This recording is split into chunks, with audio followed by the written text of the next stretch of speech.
Hey guys, what's up? So the next poem I'll be reading is 1930, and this is a collaboration I wrote with my fellow writer friend. It's titled, Why Are You Waiting?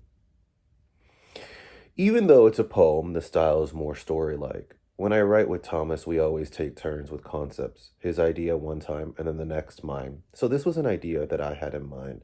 It came to me at night, and I had to jot down my part. When we discussed the concept over the phone, he loved it so much, but thought it was filled with so much sadness. I think that the sorrow is what makes it so beautiful and powerful, so relatable to those that feel unappreciated. So there are two stories in this, which were the two perspectives that it was written from. The singer in the band that is watching a broken-hearted individual that was inspired to sing the lyrics he sees when he feels him, and the man that keeps waiting for his lover that is always late, that doesn't know what he has. Why are you waiting? The band and I are setting up in the corner where the stage is, where we always play.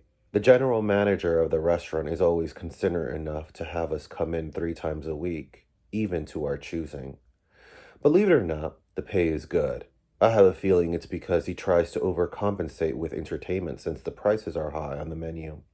And it really doesn't matter if the location is near a beach or how good the food is. Pricey is pricey. Anyway, there's a booth not too far away where we set up that most of the time happens to be occupied when we're there.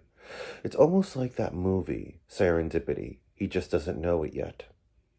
He's the most beautiful man that I've ever seen. And every time I'm here, when I watch him, more of his story unfolds. It's actually where I've got inspiration for these songs we play.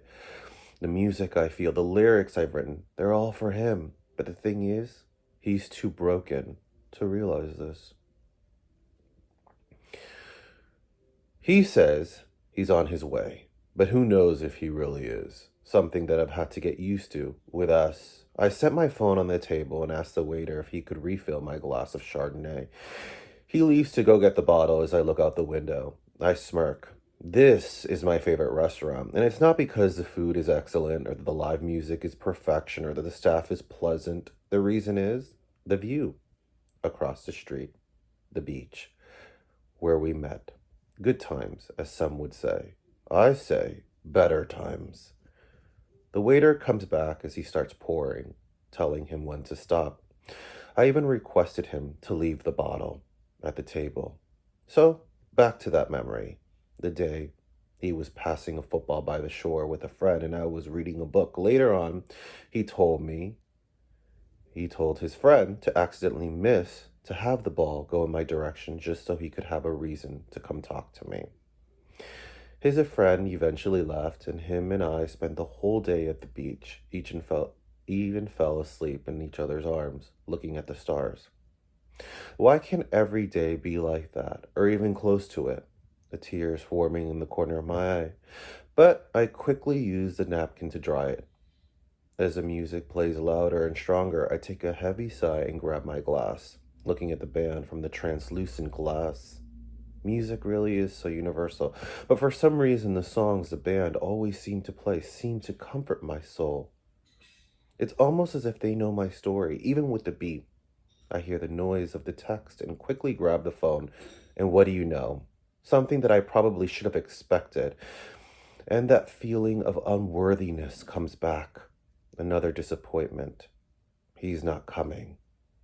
The waiter comes back and asks me if I would like to order. I change my mind while giving him back the menu. I think I'm just going to finish up my drink and head home. Can you bring the bill? Right away.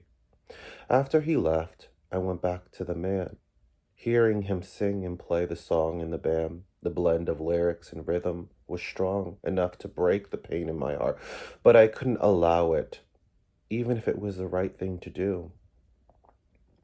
The waiter came back. I paid the bill as I walked out of the restaurant, him watching me leave again and again. Something else we both have in common, but we don't know. When I made it outside, instead of going to the car, I walked by the beach, reminiscing is all I have left of us. And so, I guess I keep going back to that to keep it alive.